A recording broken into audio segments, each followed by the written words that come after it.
¿Qué tal? Bienvenidos a su segunda sesión de la materia de pensamiento matemático número 1. Nuestra última sesión, o nuestra sesión pasada, realizamos aquí en clase actividad número 1, 2 y 3.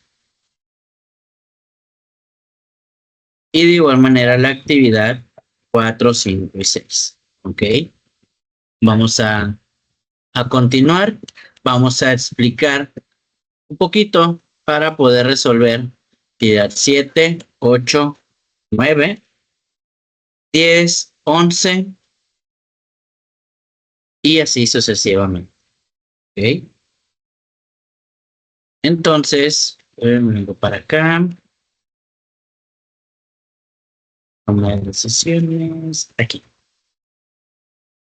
Muy bien. Nuestro siguiente tema, o nuestro tema a continuar, recolección y organización de datos. ¿Ok? Bueno, pues ¿en qué consiste la recolección de datos? Bueno, la recolección de datos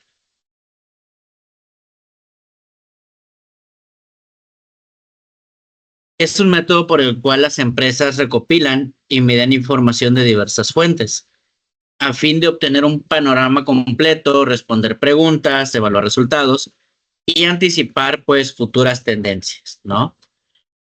Este proceso se encarga de buscar, reunir y medir información de diferentes fuentes para tener una visualización un poco más completa y precisa acerca de un tema.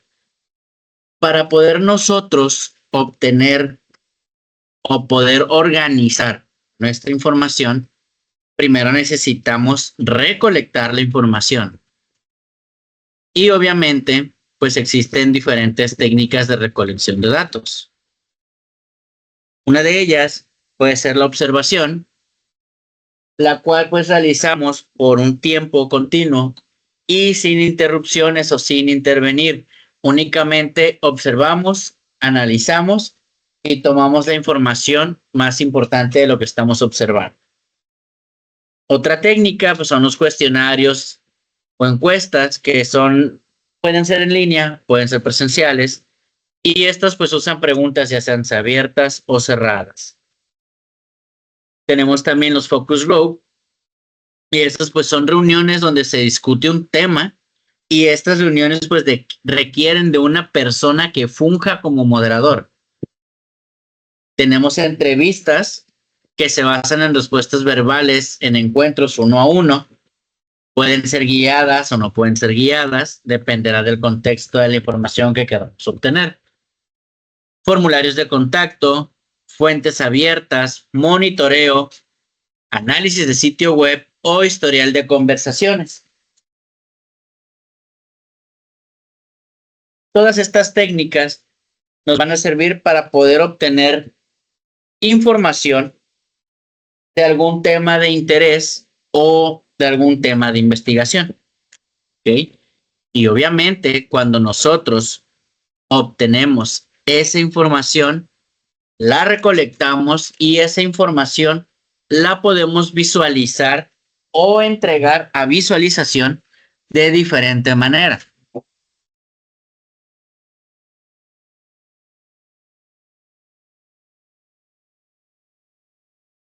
ejemplo, podemos visualizar o entregar la información a manera de tabla, ¿no? A manera de tabla nosotros podemos mostrar información, podemos entregarla, ¿no? De forma en que sea quizás más sencilla de interpretar. De igual manera, tenemos diferentes tipos de gráfica, ya sea una gráfica de barras, una gráfica de pastel, un gráfico de dispersión o gráfico lineal. Por ejemplo, tenemos datos de una pequeña encuesta, ¿ok? Donde podemos analizar, por ejemplo, para estos datos, el tipo de bebida, que puede ser Coca-Cola, Fanta, jugo de naranja o agua del grifo, y la cantidad de personas que consumen este tipo de bebida. 2 personas consumen Coca-Cola, 3 consumen Fanta, 4 jugo de naranja y 5 agua del grifo. ¿Ok? Para una persona promedio, una persona que no requiere de gráficos como tal, podemos entregarle esta tablita y puede ser más fácil de interpretar. Cuando hablamos de análisis estadístico, lo que requerimos pues es mostrarlo a manera de gráficas, ¿no? Por ejemplo, el gráfico de barras. Este nos indica que la altura de las barras representa el valor que yo quiero mostrar o calcular. Por ejemplo, para esta gráfica tenemos 2 líneas, una que va hacia arriba, otra que va hacia el lateral, y la línea que va hacia arriba nos dice que esa es la línea de la cantidad de personas. La línea que va en lateral nos indica pues el nombre o el tipo de bebida. Y la altura de la barra nos está indicando la cantidad, en este caso, de personas que consumen dicha bebida. ¿Ok? A diferencia de la gráfica de pastel, por ejemplo, esta nos dice que cada parte se representa por una parte del círculo. ¿Ok? Dependiendo de cómo queramos dividir el círculo y de cómo tengamos nuestros datos, será el tamaño que puede tener cada una de nuestras divisiones. Nuestra gráfica de puntos, al igual que la gráfica de barras, podemos visualizarlo de la misma forma, pero en lugar de que sean barras, simplemente van a ser puros puntitos hasta donde se encuentre el límite de lo que estamos queriendo graficar. ¿Ok? Derivado de esta explicación, vamos a proceder a realizar actividad 7, 8 y 9. Y como algunas actividades vienen similares, de una vez procedemos a analizar actividad 19 como tal. Entonces vamos a realizar actividad 7, 8, 9 y nos vamos a brincar hasta la actividad 19. Vamos a dar de unos minutitos para realizar dicha actividad. ¿Ok?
Ok, vamos a continuar.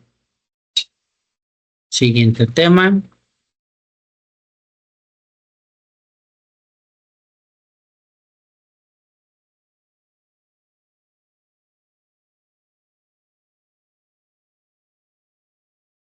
Mm,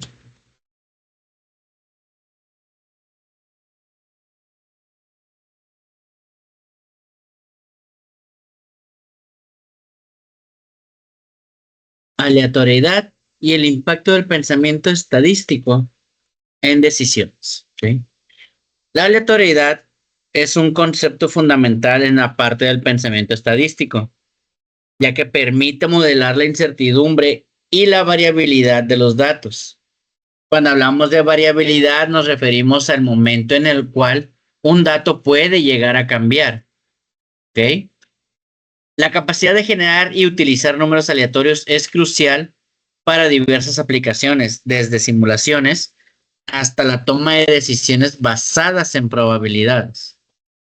Cuando generamos números aleatorios, regularmente lo generamos en una secuencia de números distribuidos o que se puedan localizar entre el 0 y el 1, únicamente 0 y 1. ¿Ok? Y para ello es clave, pues, generar números enteros aleatorios y uniformemente distribuidos. ¿Ok? Lo que compete en este sentido lo vemos aplicado, por ejemplo, cuando nosotros lanzamos un dado, ¿no? Es el ejemplo más común que podemos nosotros llegar a encontrar. Sabemos que un dado normal, un cubo, cuenta con 6 caras. Cada una de esas caras cuenta con un número. Entonces, cada que nosotros lancemos ese dado, vamos a poder obtener un número del 1 al 6 en cada lanzamiento. ¿Ok? Entonces, eso es una probabilidad de 1 entre 6, puesto que nuestro dado lo conforman 6 números diferentes. ¿Ok? Cada lanzamiento es una probabilidad.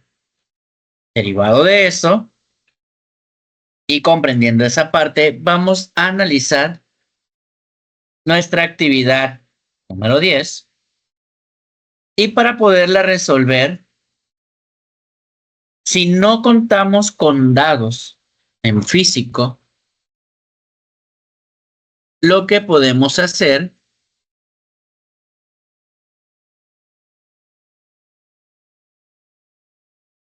voy a compartir pantalla de una manera completa.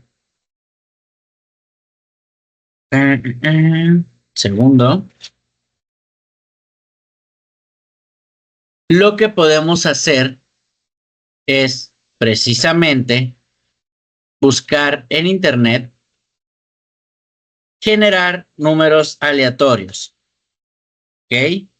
Si lo tenemos en el celular, podemos buscar esta página y simplemente indicamos el número mínimo que quiero utilizar y el número máximo entre el cual voy a generar esos números. ¿Ok? Entonces tiene que ser de 1 a 6. Y vamos a presionar el botón de generar 30 veces. Cada número que nos genere lo vamos a ir anotando en nuestra tablita hasta llegar a los 30 lanzamientos. ¿Ok?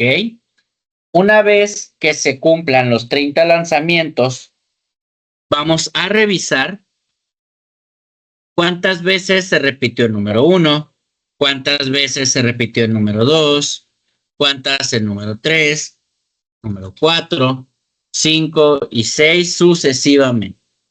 ¿Ok? Eso sería para nuestra actividad número 10.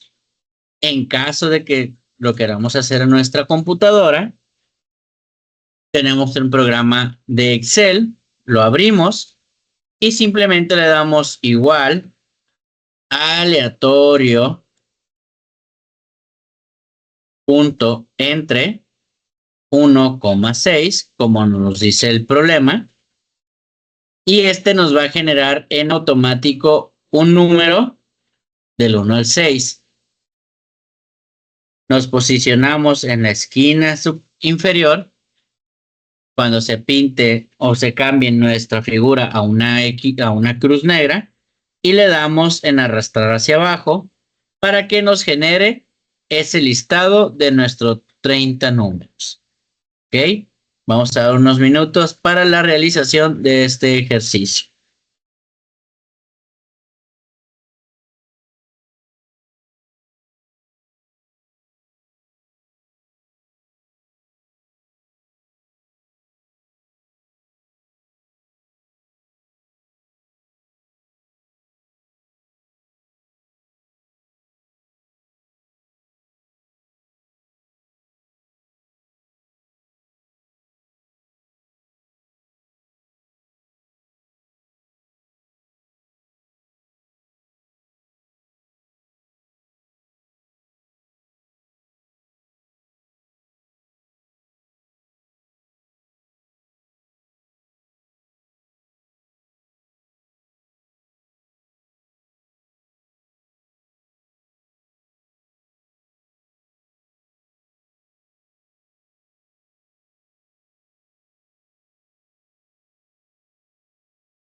Muy bien.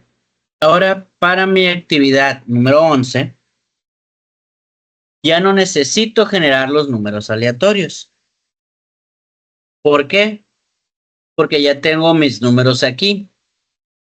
Ahora, para esta actividad, lo único que vamos a hacer es analizar y revisar y anotar cuántas veces en este listado de números se repite los números de esta columna. ¿Ok?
Muy bien.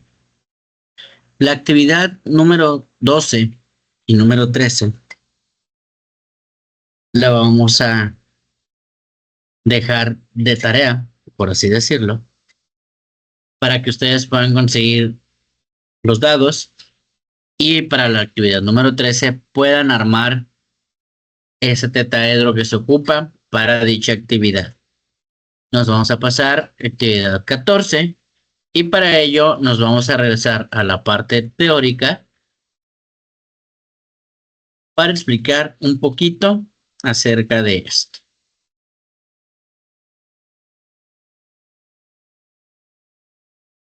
Ordenaciones, combinaciones y permutaciones.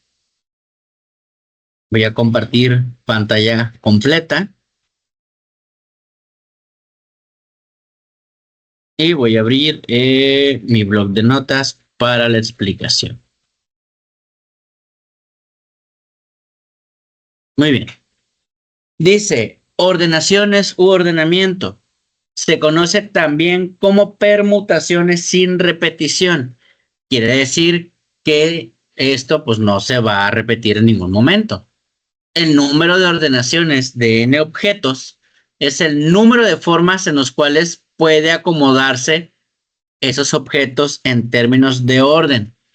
Quiere decir que si tenemos n cantidad de objetos, puede ser la n cantidad de formas en las cuales se va a acomodar, y para determinar esa n cantidad de formas utilizamos el símbolo de factorial. Si nosotros, por ejemplo, tuviéramos 5 factorial, esto es igual a que si nosotros tuviéramos 5 por 4 por 3 por 2 por 1. Y esto nos daría como resultado 5 por 4, 20, por 3, 60, por 2, 120, por 1, 120.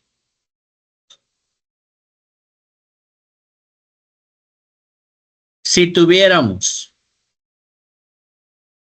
cualquier otro número con factorial,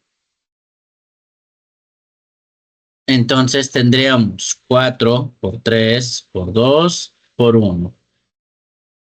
Entonces, cuando tenemos un número factorial, indicamos que dicho número se va a multiplicar por todos los números anteriores a él. Ahora bien, es un ordenamiento. Dice, 3 miembros de una organización se han ofrecido para fungir de forma voluntaria como presidente, tesorero y secretario. Obtener el número de formas en los que los 3 podrían asumir los puestos, ¿ok? ¿Cuáles pueden ser o cuántas pueden ser todas las formas diferentes en los que los 3 miembros puedan asumir los puestos? Como es un ordenamiento en donde no nos afecta tanto el acomodo, utilizamos el factorial de dicho número. En este caso son 3 miembros, entonces sería 3 factorial y desglosamos 3 por 2 por 1. Entonces serían 6 formas diferentes de indicar cómo pueden asumirse esos 3 puestos. ¿Ok? Ahora, ¿qué es una permutación? Bueno, la permutación es un conjunto de elementos en una disposición de dichos elementos teniendo en cuenta el orden. Aquí sí afecta el orden. El número de permutaciones de n elementos tomados de k elementos se calcula con la fórmula P nk va a ser igual. Esto lo voy a hacer en Word para que sea más decente. Word. y con mi editor de fórmulas. Insertar, símbolos, ecuación, lista. Vamos a usar nuestro editor de fórmulas y vamos a tener P, N, K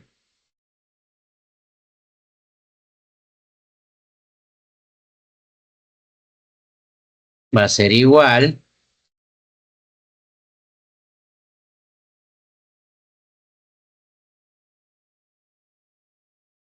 a N factorial que divide a N menos K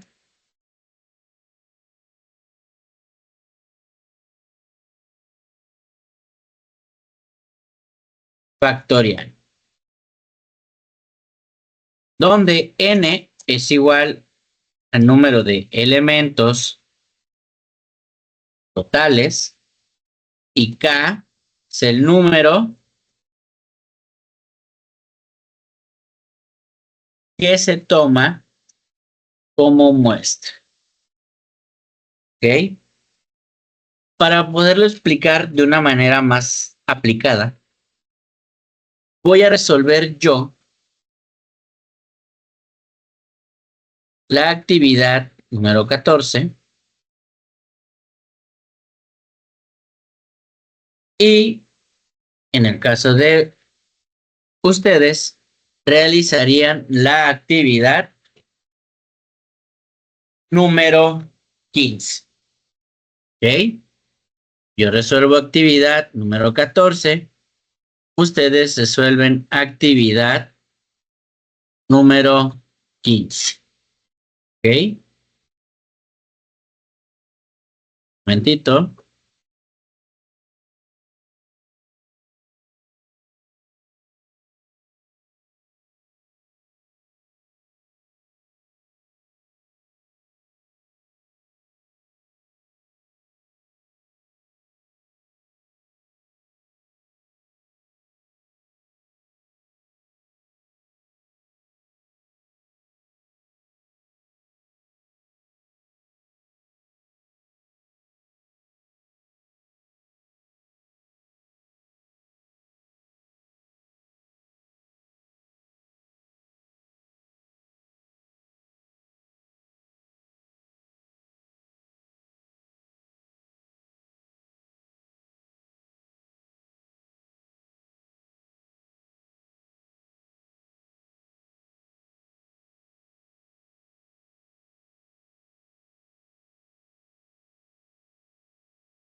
Para nuestro problema, ya lo resolvimos, identificamos N. Mi primer problema me dice, ¿de cuántas formas puede quedar el podio de primer y segundo lugar? Solo competirán ellos tres. Nuestras tres personas que van a competir son Carlos, Pedro y Sandra. Entonces, en nuestra fórmula, N equivale a 3. Y como ocupamos saber primer y segundo lugar, nuestra K, que es el número que se toma como muestra, vale 2. Sustituimos valores nuevamente para que nos quede un poquito claro. Sustituimos valores. N vale 3 y 3, K vale 2. Y desglosamos el factorial de 3, que es 3 por 2 por 1. Y el factorial de la resta de 3 menos 2 sería 1 por 1. Hacemos nuestra operación algebraica. 3 por 2, 6 por 1, 1. Entre 3 por 2, 6 por 1, 6. Perdón. Entre 1 por 1 igual a 1. ¿Ok? Entonces tendríamos 6 entre 1 y al dividir nuestro resultado sería 6 y por lo tanto tenemos 6 formas posibles de definir el podio para el primer y segundo lugar.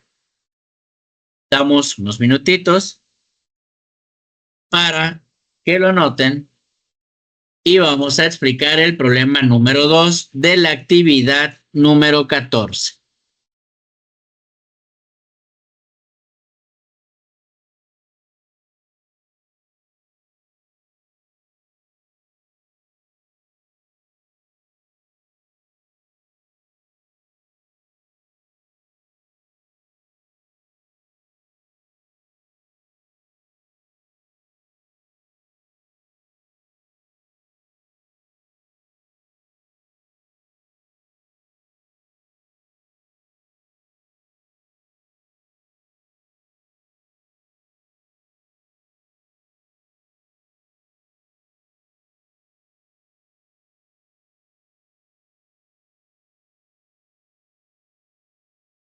Muy bien, pasamos al problema número 2, actividad 14. Y el problema número 2, voy a copiar la fórmula por cualquier cosita. Ay. Y el problema número 2 me dice, ¿de cuántas formas se puede preparar una ensalada de frutas con solo 2 ingredientes? Si se cuenta con plátano, manzana y uva. En este caso, aquí no nos interesa el orden, ya que se va a usar una combinación de 2 elementos posibles. El problema me dice de cuántas formas se puede preparar una ensalada de frutas con 2 ingredientes de 3. A diferencia de la permutación, basado en la teoría de nuestro manual, tenemos también lo que son las combinaciones. Y las combinaciones se representan de la misma manera, con la diferencia de que en el divisor también agregamos el factorial de lo que será nuestro número de muestra. Basado en esta fórmula, identificamos N, que son 3, que es plátano, manzana y uva. Y K, que sería 2, porque mi programa me dice que ocupa 2 ingredientes.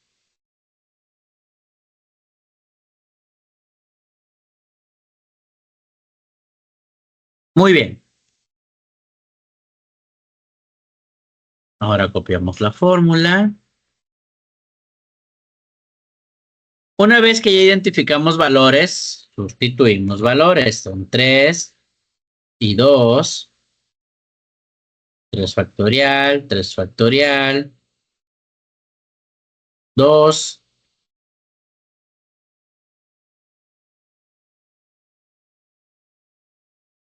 y 2. ¿Ok?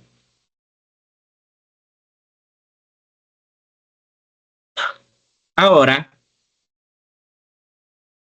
desarrollamos nuestra fórmula. 3 factorial, sabemos que es 3 por 2 por 1. Y lo de abajo, k equivale a 2 factorial, que multiplica, en este caso, a 3 menos 2 factorial. Hasta ahorita lo único que estamos haciendo en la primera ecuación es la sustitución de valores por los que identificamos, y en la segunda estamos replanteando o reescribiendo el factorial del número que nos marca el numerador. Ahora desglosamos los números de abajo.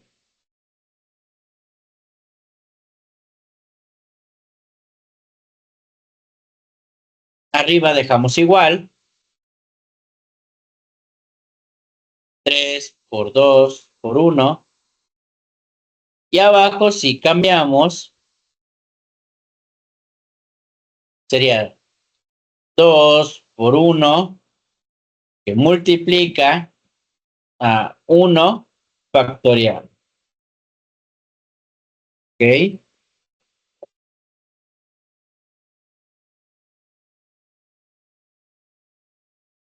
Desglosamos y tenemos 3 por 2, 6 por 1, 6. 2 por 1, 2.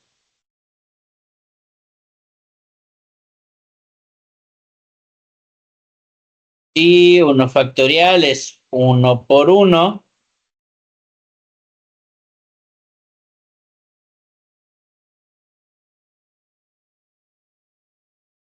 Y entonces tendríamos 6, que equivale al primer número, y 2 por 1 sería, híjole, 2 por 1 sería 2. Por lo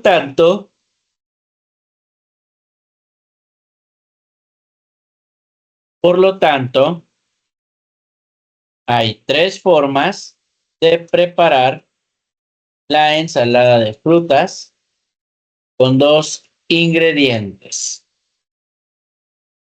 Misma acción que los ejercicios anteriores. Damos un breve lapso de tiempo para que lo copien.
Muy bien, pasamos al ejercicio número 3.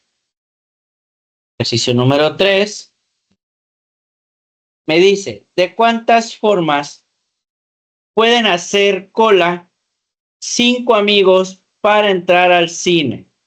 ¿Ok? ¿De cuántas formas pueden hacer cola? Como no importa el acomodo como tal, pero sí sabemos que nos tiene que dar una sola fila, entonces podemos aplicar la fórmula del ordenamiento, que es simplemente el factorial de un número. En este caso, serían 5 amigos, entonces n vale 5 y tendríamos 5 factorial es igual a 5 por 4 por 3 por 2 por 1. Nuestro resultado sería 5 por 4, 20, por 3, 60, por 2, 120, por 1, 120. Entonces, la respuesta sería 120 formas de hacer cola. ¿Ok?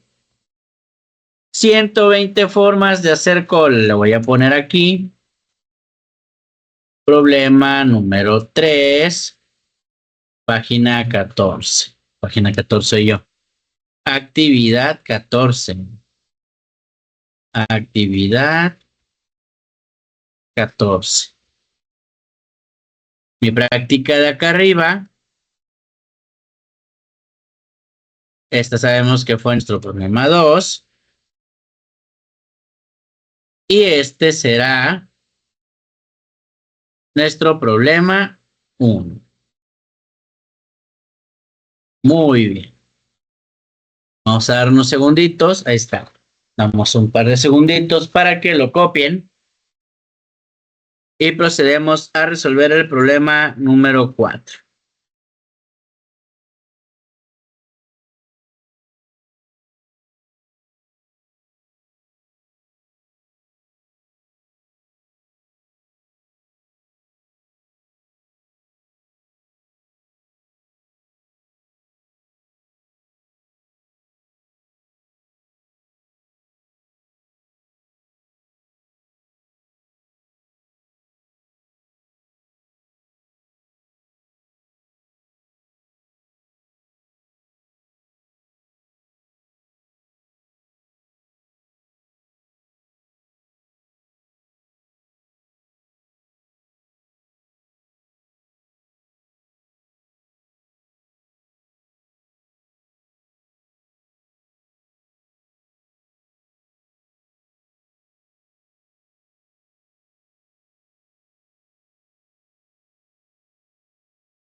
Muy bien.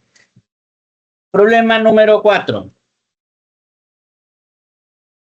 Dice, el capitán, no, problema 4, ya lo encontré.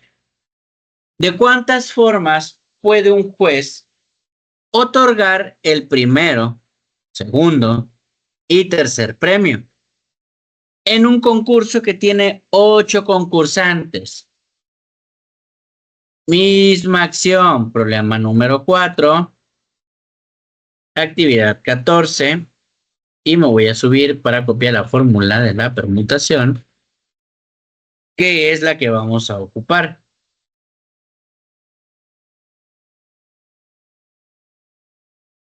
Y esto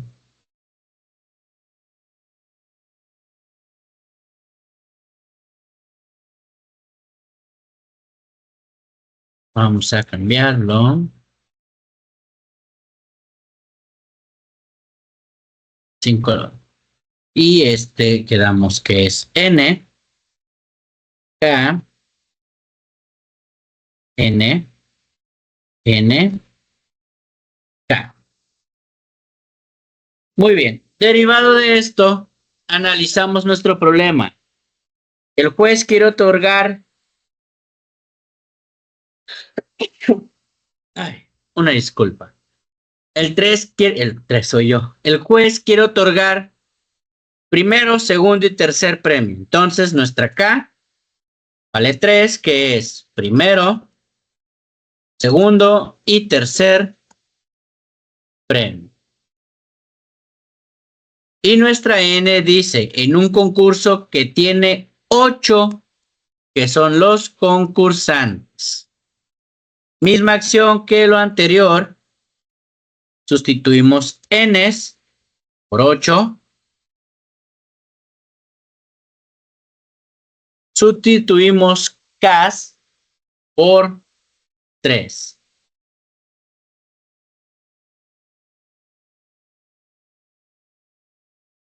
Y comenzamos a realizar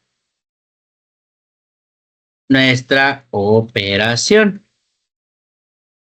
8 factorial, desglosamos por 7, por 6, por 5, por 4, por 3, por 2, por 1. 8 menos 3, 5. De una vez nos pasamos al factorial, sería 5 por 4, por 3, por 2, por 1. Ahora, resolvemos. Para poder resolver esto, usamos nuestra calculadora para obtener el factorial de 8. Y el resultado de la multiplicación de arriba sería 40.320. Y nuestro factorial en la parte de abajo sería 5 por 4, 20, por 3, 60, por 2, 120, por 1, 120. Y de aquí realizamos nuestra división. 4.000, 40.000, perdón, 320 entre 120 me da por resultado 336. Entonces, por lo tanto, está bien, por lo tanto, ya está. Por lo tanto, hay 336 formas de otorgar los premios. Muy bien. Con esto espero que nos haya quedado claro. Permutaciones, ordenamientos y combinaciones. Y aquí sí vamos a dar un lapso de, voy a cerrar, compartir. Y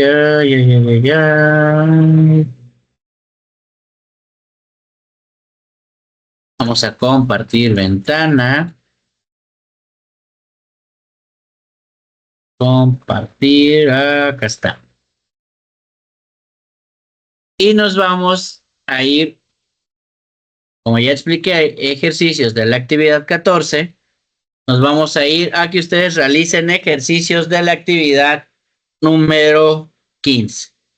Damos algunos minutos y retomamos para continuar con las siguientes explicaciones y siguientes actividades.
Muy bien, una vez concluida la actividad de la página número 15, o más bien la actividad número 15, perdón, vamos a proceder a realizar de una vez actividad 19 y 21, ¿ok?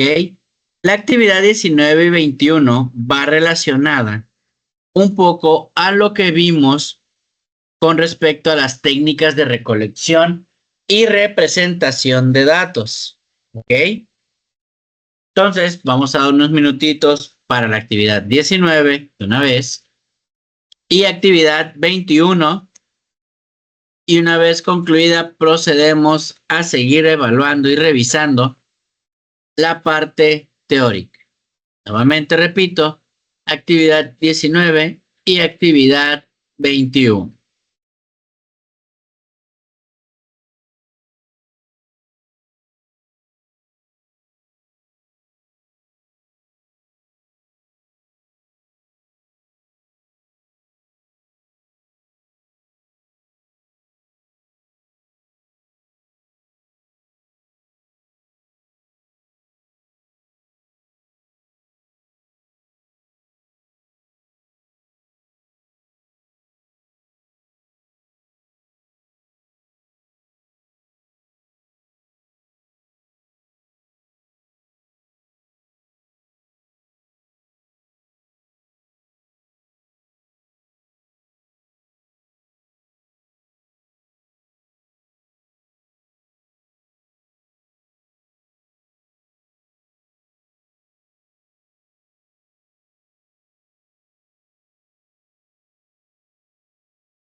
Muy bien, vamos a continuar ya. Ya dejamos pasar algo de tiempo para realizar ambas actividades junto con la actividad número 15.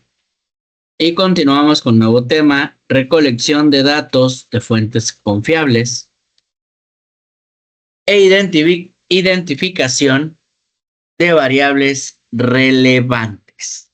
¿Ok? Cuando hablamos en los métodos de recolección de datos, sabemos que son distintos todos los procesos para recabar la información. ¿Ok? Esto con el fin de encontrar respuestas a todos nuestros problemas de investigación. Ahora bien, en función de la fuente de la que se recoge la información, los métodos de recolección de datos pueden dividirse en dos categorías: métodos secundarios y métodos primarios. ¿Ok? Ya se vio un poquito de esta parte en la asignatura de laboratorio de investigación, pero igual vamos a continuar y vamos a retomar, ¿no? Los métodos primarios son los datos que se recopilan directamente de la fuente, ¿ok? Directamente del origen, a diferencia de un método secundario que se extrae de información ya existente. Puede ser, por ejemplo, material de fuentes de terceras personas involucradas, pueden ser resultados de análisis de datos, ¿no? Entonces, vamos a analizar nuestra imagen y tenemos métodos de recolección primaria, pueden ser estadísticos, encuestas, sondeos, cuestionarios, entrevistas, técnica Delphi y focus group. Recordemos que la recolección primaria es aquella técnica que nosotros vamos a utilizar para recabar información directamente desde su origen. Y la recolección secundaria puede utilizar estados financieros, informes de gobiernos, informes de ventas, internet, declaraciones de emisión y visión. Podemos usar un software CRM o algún resumen. ¿Ok? Retomando esta parte, pues la recolección secundaria es aquella que se va a dar en mecanismos de búsqueda de información ya existente. ¿Ok? De información que ya existe, que ya está ahí y simplemente nosotros vamos a extraer lo que necesitemos de dicha información. ¿Ok?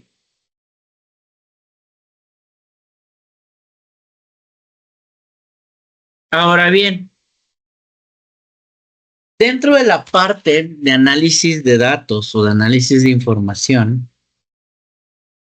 tenemos dos datos o dos tipos de datos diferentes que pueden ser cualitativos o cuantitativos. ¿Ok? Un dato cualitativo es aquel que va de la cualidad, ¿no? Como tal, y es aquel que no puede ser contable o medible. A diferencia de un dato cuantitativo, que ese sí puede ser contado y sí puede ser medido dependiendo de la unidad de medida del dato que nosotros queramos obtener. ¿Ok? Nuevamente, cualitativo el que va en cuestión de calidad, cuantitativo en cuestión de elementos contables. ¿Ok? Basado en esto, nos vamos a pasar a la actividad número 18, que nos pregunta precisamente acerca de variables cualitativas y cuantitativas como tal. Vamos a dar 2, 3 minutitos para resolver actividad 18 y continuamos.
Muy bien, vamos a proceder también de una vez con la actividad número 22, ya que también nos habla de datos cualitativos o cuantitativos, ¿de acuerdo?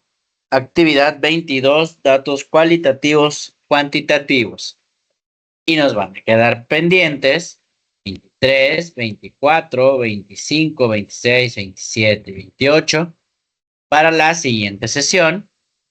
Y vamos a realizar después de la 22 explicación para resolver actividad 19, 20 y 21. ¿Ok? De la actividad 18 nos pasamos a la 22. Y una vez concluida, nos vamos a regresar a la actividad 19.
Muy bien.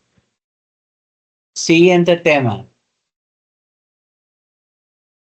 Representación gráfica de datos categóricos y cuantitativos. ¿Ok? Dice, en los análisis estadísticos es frecuente utilizar representaciones visuales complementarias de las tablas que resumen los datos de estudio. Con estas representaciones, adaptadas en cada caso a la finalidad informativa que se persigue, se transmiten los resultados de los análisis de forma rápida y directa. ¿Ok? Parte de lo que ya estuvimos viendo en un principio de esta sesión fue la representación de la información. Lo pudimos ver a manera de tabla y después de ello lo empezamos a ver de manera gráfica, ya sea de barra, lineal o de pastel. ¿Ok? De igual forma, los datos estadísticos se pueden mostrar y se adaptan dependiendo del contenido de la información visual que se pretende transmitir. Dependiendo qué es lo que queramos transmitir, es cómo vamos a representar esos datos a manera de gráfica. Por ejemplo, los diagramas de barra o las gráficas de barra muestran los valores de las frecuencias absolutas sobre un sistema de ejes cartesianos cuando la variable es discreta o cualitativa. Muestra lo que es el número total, por ejemplo, de resultados o elementos a graficar. Tenemos también polígonos de frecuencia, que son formados por líneas poligonales abiertas sobre un sistema de ejes cartesianos. Nuestro sistema de eje cartesiano es lo que nosotros conocemos como X y Y a manera de plano. ¿Ok?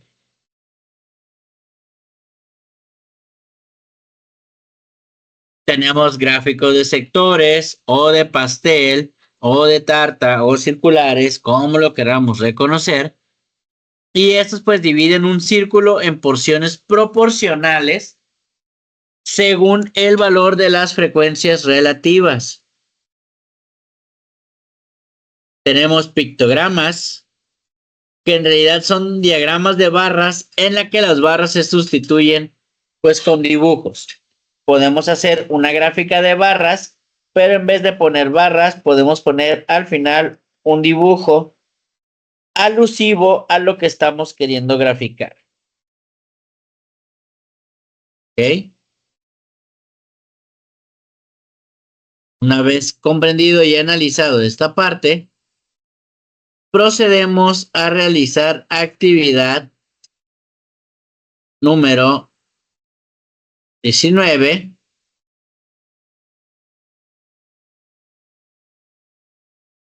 ya bien identificado, y para resolver la actividad de la página número 20, la actividad número 20, perdón, voy a compartir mi pantalla completa. Denme un segundo. A compartir completo.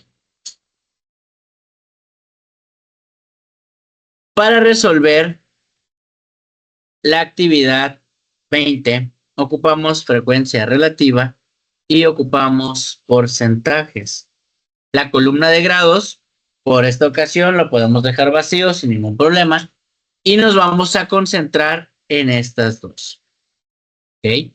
Para calcular la frecuencia relativa, ocupamos frecuencia absoluta entre el número de la muestra. Por ejemplo, para el limón,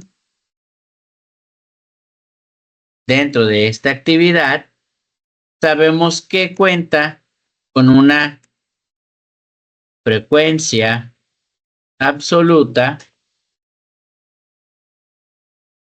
o FI, que es igual a 12. Y tenemos, voy a quitar este 80, voy a poner N por la muestra. Y tenemos una muestra de 80 niños encuestados. Sustituimos valores. Frecuencia relativa es igual a la frecuencia absoluta sobre 80 los niños entrevistados. Calculadora, 12 entre 80. Tenemos una frecuencia relativa de 0.15. Y para sacar nuestro porcentaje podemos multiplicar para porcentaje, multiplicar frecuencia relativa por 100, que va a ser nuestro 100%. Entonces, para el limón tendremos un porcentaje del 15%. Así es como sacamos con esta fórmula para frecuencia relativa. Y para la frecuencia absoluta, pues es lo que se va a repetir n cantidad de veces. Entonces, derivado de esta pequeña explicación, la cual voy a dejar aquí, procedemos a realizar la actividad número 20.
Muy bien, muy bien. Vamos a continuar.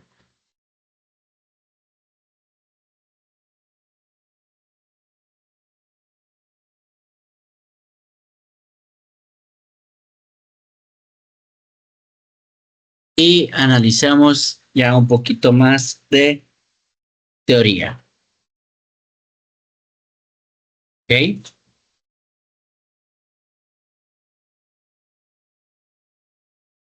Dice relación entre variables. ¿Ok? Relación entre variables. Si nos preguntamos, por ejemplo, ¿por qué un tratamiento es exitoso cuando se explica a algunas personas diagnosticadas de depresión y con otras no? Bueno, a partir de antecedentes que lleguen a existir sobre este tema, pues se formulan hipótesis sobre las respuestas. ¿Ok? Una hipótesis es algo que se pretende comprobar con alguna investigación, ¿no? Y algunas hipótesis para las cuestiones del trastorno de depresión o los problemas de depresión pueden ser que la edad influya, ¿no? Y esto pues puede suceder que las personas más jóvenes obtengan menor resultado que las de más edad. Razonando así, introducimos otra variable, que es la edad, ¿ok? Que aportaría a explicar la razón de los diferentes resultados del tratamiento. La hipótesis está formulada como una relación entre dos variables. Se trata de indagar por el efecto que la edad tendría sobre el tratamiento. ¿Ok? La edad puede ser un factor explicativo del resultado del tratamiento. ¿Ok? Dentro de este mismo ejemplo, enfocado a la parte de personas diagnosticadas con depresión, también podemos analizar y sospechar que quienes han tenido diagnóstico más precoz, o sea, más anterior o más rápido, pueden aprovechar el tratamiento mejor que quienes traen una dolencia de larga data. Esto nos dice que aquella persona que acaba de ser diagnosticada, por así decirlo, o que podemos encontrar más fácil un diagnóstico como tal, pueden aprovechar mayor el tratamiento a una persona que ya viene precisamente con esto desde mucho tiempo atrás y nunca ha tratado o ha querido tratar. Basado en este ejemplo, vemos la variable que viene a explicar el resultado y en esta variable pues es el tiempo, ¿no? El tiempo en el que tarda la enfermedad en evolucionar, ¿no? Ahora, ese tiempo de evolución de la enfermedad puede, más no debe, puede ser otro factor explicativo del resultado, ¿ok? Entonces, por ejemplo, un tratamiento es exitoso cuando se aplica a algunas personas diagnosticadas, puede ser que sí, puede ser que no. Para esto, ¿cuál es el factor que puede llegar a influir? El tiempo puede ser un factor, ¿no? La edad puede ser un factor, el tratamiento que se le aplique puede también ser un factor, ¿no? Ahora, basándonos en eso, revisamos el siguiente diagramita, ¿no? La relación que nosotros podemos encontrar es de que la edad y el tiempo de evolución de esta condición o de esta patología van relacionadas con el resultado del tratamiento. Puede ser que la edad sea un factor, puede ser que el tiempo vaya a ser un factor, pero hasta que no se compruebe que no es así o que es solamente uno y no el otro, pues ambas variables van relacionadas. ¿Ok? Y esas dos variables son parte de la hipótesis, ¿no? Y esta hipótesis pues nos va a permitir explicar las diferencias entre los resultados que ofrece un determinado tratamiento sobre pacientes diagnosticados de depresión. ¿Ok?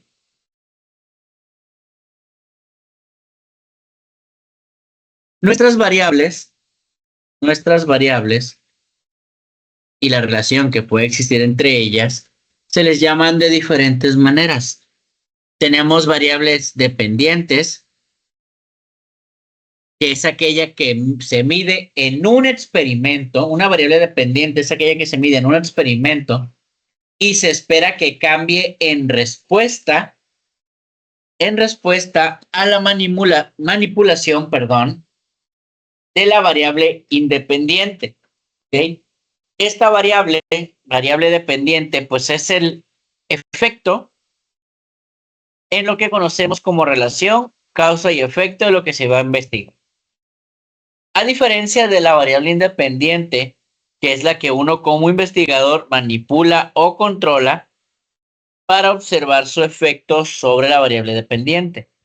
Yo puedo tener cierta información que yo voy a usar como variable independiente, pero esta la voy a utilizar para hacer un detonante, ¿ok?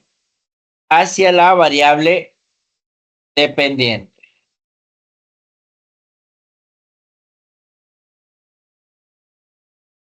De igual forma, tenemos variable moderadora y es aquella que influye entre una variable independiente y una dependiente, ¿ok? El uso o la efectividad de esta variable, ¿no? Pueden ser diferentes. ¿Por qué? Porque puede fortalecer, puede debilitar o incluso puede cambiar el sentido en el que vaya la relación. Recordemos que nuestra relación puede ser de variable independiente a dependiente y con esta variable moderadora nosotros podríamos, en vez de que fuera de la independiente a la dependiente, puede ser a la inversa, de la variable dependiente a la independiente. ¿Ok?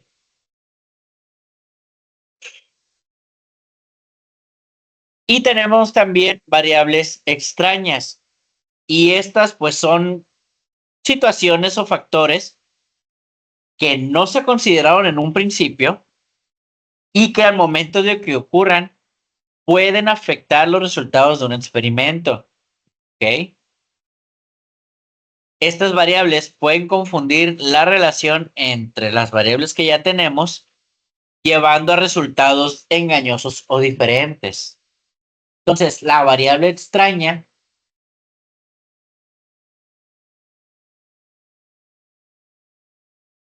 perdón, la variable extraña puede llegar a interferir entre mis dos variables dependiente e independiente e incluso como tal puede cambiar el sentido del resultado de lo que nosotros pretendemos que vaya a ocurrir. ¿Ok? Y vamos a ver actividad 21. Segundo, que si mal no recuerdo, esa actividad ya la habíamos hecho. ¿Ok? Muy bien, chicos. Con esta explicación de variable independiente y dependiente, podemos dar por concluida esta sesión número 2 como tal. La sesión queda grabada para su posterior visualización. ¿Ok? Pueden replicarla las veces que ustedes crean convenientes y continuaremos trabajando con nuestro cuadernillo de actividades. ¿Ok? Entonces, damos por concluida nuestra sesión y nos estaremos viendo o escuchando, o mejor dicho, me estarán ustedes escuchando o viendo para una tercera sesión. ¿Ok? Que tengan un bonito día y seguimos en contacto.